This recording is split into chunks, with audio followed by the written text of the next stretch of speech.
Kirigane githiururukiirie family ya John Mutinda uria wirega kugwa na ngari yake iria-ini ria kihindi makiuga kiria kiacungiriirie giko giki ni ngui cia kimucii. Makiaria itura-ini ria Kianika Kitui ya gatagati, family ino ni yorotereirie twara mutumia wa mutigaire makiuga ni wacungiriirie ndeto eno yothe. Nimekuwa na mawasiliano mengi hata na my aunt Ruth Mweni kuhusu uhusiano wao na uncle yangu, na ni mara nyingi sana tukiongea na namwambia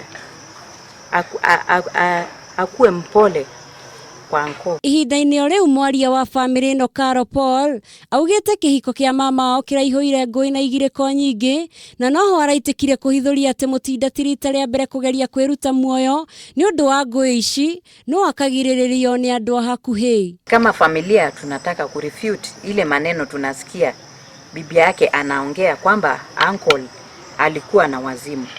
Uncle alikuwa na sound mind, na kulingana na ugomvi ule umekuwa baina yao, sisi kama familia tunajua walikuwa na ugomvi mkubwa.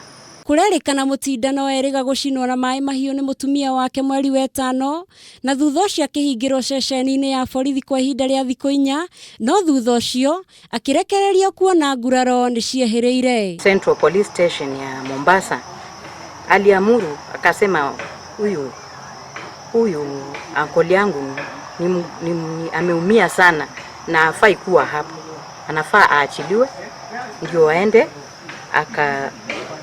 akatibiwe kwanza. Kuri thaa 10 cia utuku Juma niguo ngari ino muthemba wa Toyota KAX 474B yaguire iria-ini riri mita 6 kuria ahonokirio thutha wa unyitaniri gatagati ka honge itiganite.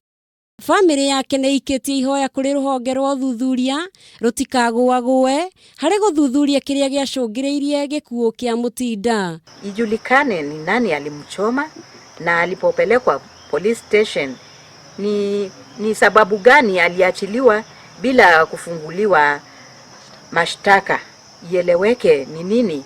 Handu-ini ha Kameme TV, ritwa riakwa ni Njeri wa Wambui.